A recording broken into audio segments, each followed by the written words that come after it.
great to be with you. How did the right wing in the US and Europe go from mortal enemies of communist Russia to siding with Russia at the UN and even cheering on its aggression in Ukraine? For decades, the Soviet Union was seen as the West's biggest threat. Now, many conservatives are openly praising Vladimir Putin, calling him a strong leader who defends Christian values. The answer will show how Vladimir Putin, a worker in Dresden, a Christian of southern Italy, and a landowner of Louisiana all find themselves on the same side of history. In this video, we're going to explore how Russia uses its soft power to reshape global politics and why many conservatives are buying in. Although the Soviet Union was fiercely socialist in its economy, pushing state control to the limit, it also held on to many strict, conservative social policies, especially under Stalin, such as criminalization of homosexuality, outlawing abortion, and having a strong domestic focus on Russians. The US, after the Second World War, heavily invested in containing the communist plague and conflated the economic system with the social context of Russia. The fear of a Soviet takeover turned even the word social into a political red flag. For nearly half a century, the US and the USSR were locked in a standoff we know as the Cold War. Then in the late 1980s and early 1990s, everything changed. As the Soviet Union collapsed, Mikhail Gorbachev introduced reforms that loosened the state's grip and nudged Russia towards democracy. Tensions with the West relaxed, America offered support, and many thinkers, like Francis Fukuyama, went so far as to predict the end of history, believing liberal democracy had finally won for good. But if Russia seemed ready for peace and democracy, what led it back to a more authoritarian path? And why do so many conservatives now applaud that shift? That's where our story really gets interesting. By the late 1990s, the West was riding a wave of economic prosperity, and Russia seemed to be opening up, leaving the Soviet past behind. For a moment, it looked like liberal democracy was unstoppable. But beneath the surface, cracks were already forming, both in the United States and in Russia. Let's separate the two countries for a little while. In the West, as social inequality grew, more and more working and middle-class Americans felt disillusioned. Immigration, especially after the turn of the century, was often seen as threatening national identity and taking jobs from mostly white citizens. Meanwhile, liberal politicians promised a better life but struggled to deliver in the eyes of many. With rising support for LGBT rights, abortion access, and other progressive causes, conservatives felt their values were under siege. They saw religious faith slipping, families under stress, and traditional norms being tossed aside, all while technological change sped ahead, leaving a sense of lost stability. In Russia, after some early democratic reforms in the 90s, Vladimir Putin came to power, and by around 2005, he had already built a heavily centralized regime. Backed by oligarchs, he tightened control over the media, opposition groups, and the very structure of the government. Russia had long been hostile to LGBT rights and embraced Christian tradition and the nuclear family model, values that ironically began to resonate with certain conservatives in the West. So here we have two very different systems.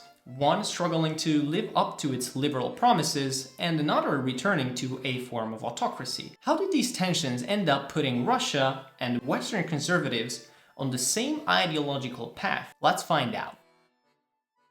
Right after World War II, the United States launched a massive effort to contain the spread of communism in Europe.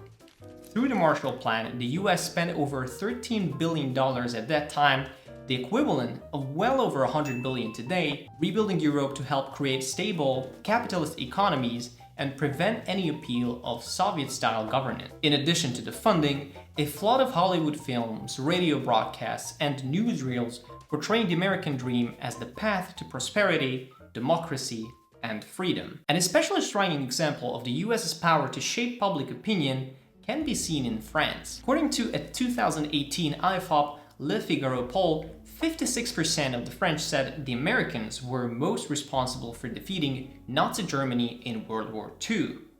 By comparison, right after 1945, 57% of the French public believed it was the Soviets who played the largest role. Over the decades, America's narrative deeply influenced how Western Europeans viewed history and global affairs. Culturally, Russia had little to export during good times in the West. They didn't export the iPod or the iPhone, they weren't sending good rockets to space, and they weren't curing cancer and didn't echo scientific and social progress, at least to the West. Russia in the early 2000s struggled under an increasingly centralized and authoritarian political system led by Vladimir Putin. The shift of the West, however, slowly started to happen. The financial crisis of 2008 and the European immigration crisis of 2015 set things up for a different kind of Russian soft power. People who felt alienated by mainstream politicians started to question whether liberal democracy could truly deliver on its promises. This discontent opened the door to alternative visions of governance, ones that promised swift action instead of bureaucratic deadlock. As Western leaders became more vocal about minority rights, LGBT protections, and progressive social change, many conservatives felt sidelines and under attack. That's where Russia moved in. Around 2013, Vladimir Putin began asserting Russia's moral superiority over what he called a declining, overly liberal West. He outlawed so-called propaganda of non-traditional sexual relations, claiming it protected children and preserved traditional family values. A surprising number of conservatives abroad agreed with him. For instance, the American Family Association's Brian Fisher publicly endorsed this move, saying it was exactly the type of public policy that many in the US had been advocating. Meanwhile, in Italy, members of various right-wing groups, including Matteo Salvini's Lega, praised Putin's anti-LGBT stance. They saw Russia as bravely pushing back against a powerful gay lobby and defending what they believed to be the true family model. Through these actions, Russia cultivated the image of a champion for traditional values that resonated with many who felt the West had lost its moral grounding. Why? In values and ideology, they shared the same sentiment.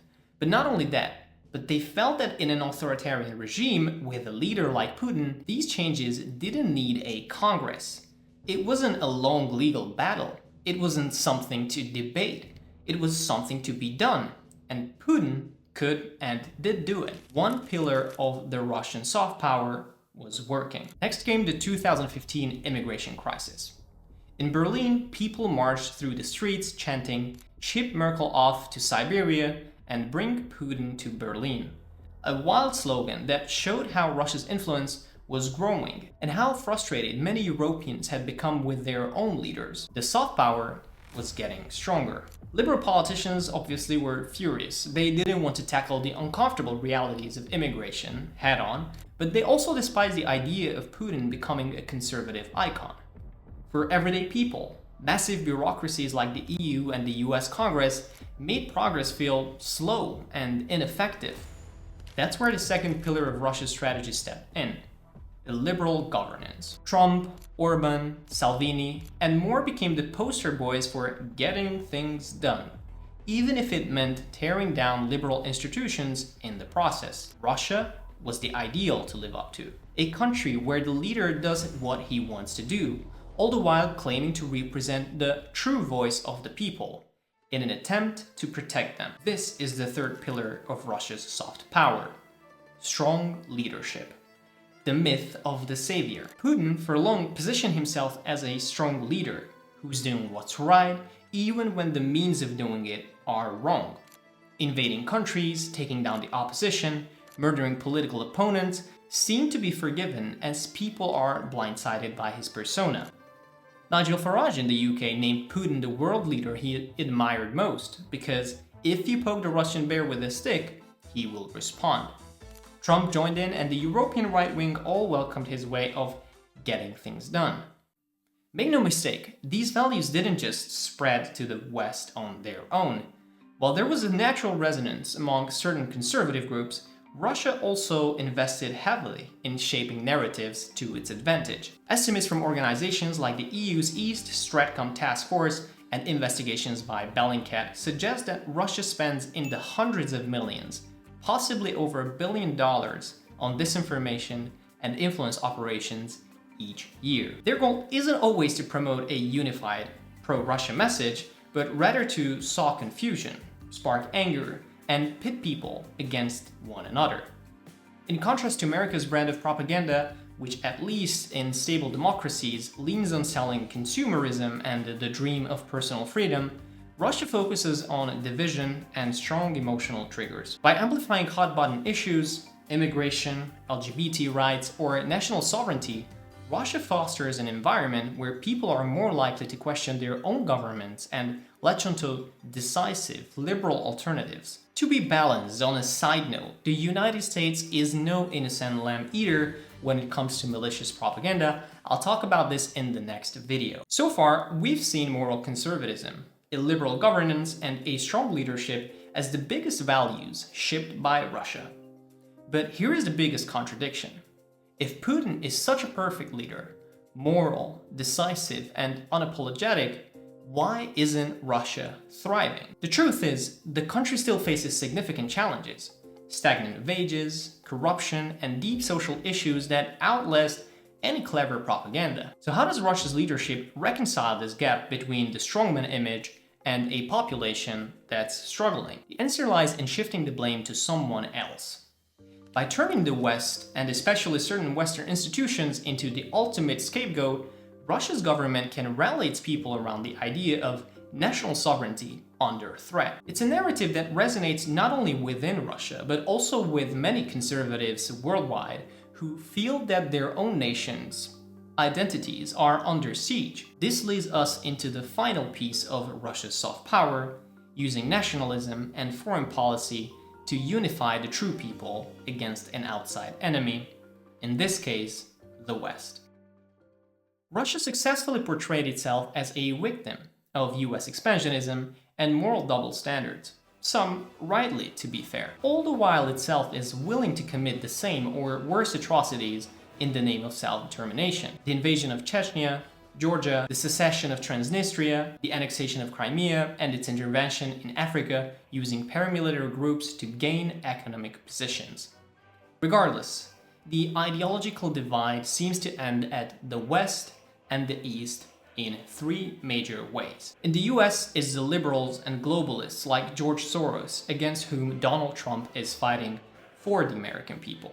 In Europe is the right-wing populists fighting against the dictatorship of Brussels and the European Union, the IMF, BlackRock, and more. And Russia is aligned with fighting these wars, as itself is portrayed as the victim of those liberal regimes.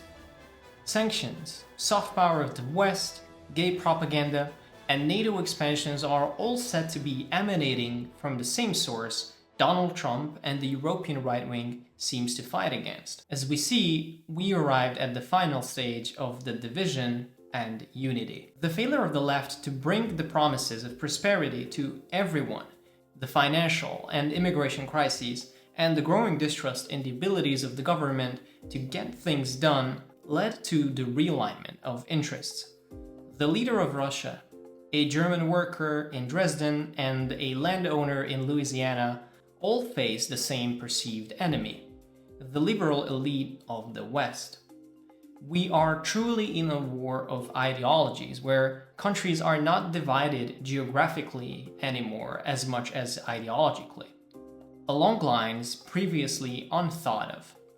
The previously communist Russia, with its dictator, is now on the same side as a neo-Nazi American, or a simple right-wing nationalist in Europe, or a white Christian in southern Italy, and the working class folks just wanting to live a better life. Instead of united in prosperity, peace, and justice, however, many of these people are now united not for something, but against one.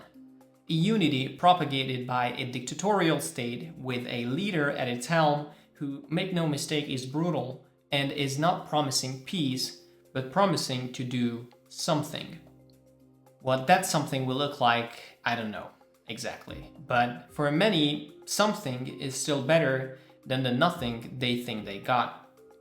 My idea is that with all ideologies, eventually, reality will kick in the door. Economic realities, facts, and the standards of living for people believing in these regimes will decline further.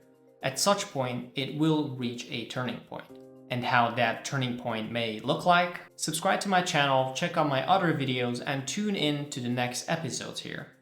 And as always, I was your host Matt, and you were watching The Y Club.